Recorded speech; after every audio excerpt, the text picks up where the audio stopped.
They say it's something that can't be taught, but what if there was a way to help you better understand how to solo over it? In this video, you'll get a few quick tips to help your next solo over the blues.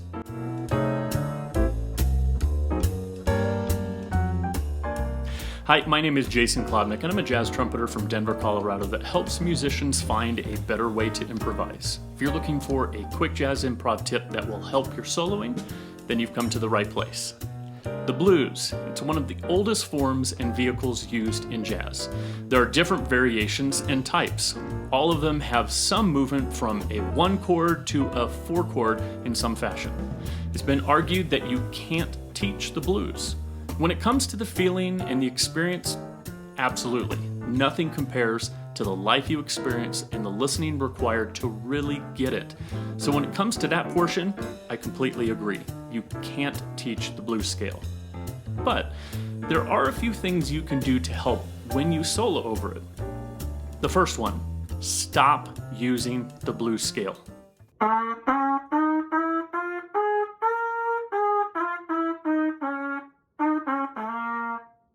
There are better options to give beginners. For instance, I like to start beginners with the major pentatonic scale because there are so many melodic possibilities inside.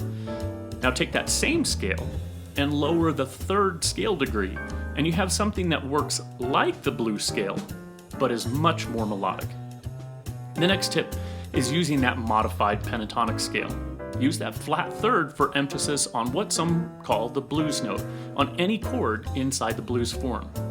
You can bounce back and forth from the natural 3rd to the flat 3rd like this.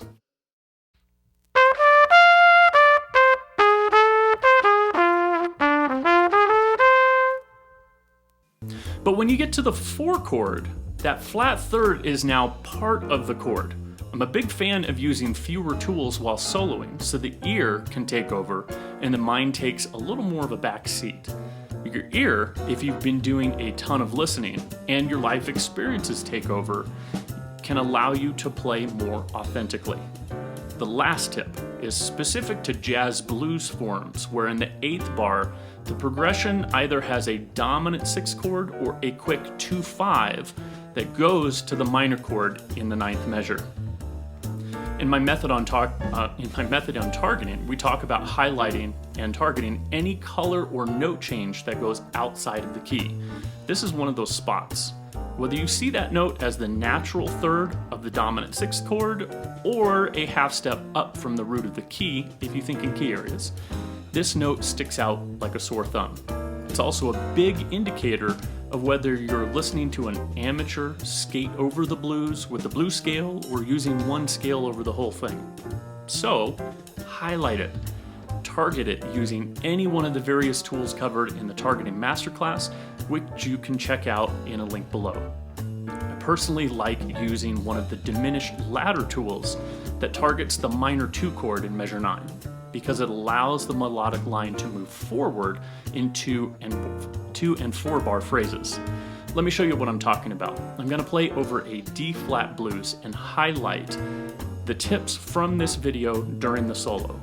Normally, I'd have space afterwards for you to play, but I've created a different video that has a play along for this same blues form, but it's in all 12 keys. 4 choruses in each key, and you can use the markers in the video description below to jump to whatever key you want to work on.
hope you've enjoyed this video and that it has added value or benefit to your playing in some way. Be sure to hit that subscribe button and that bell that's right next to it that lets you know when another video comes out. If you know any other musician that might find this useful, you can share it with them too.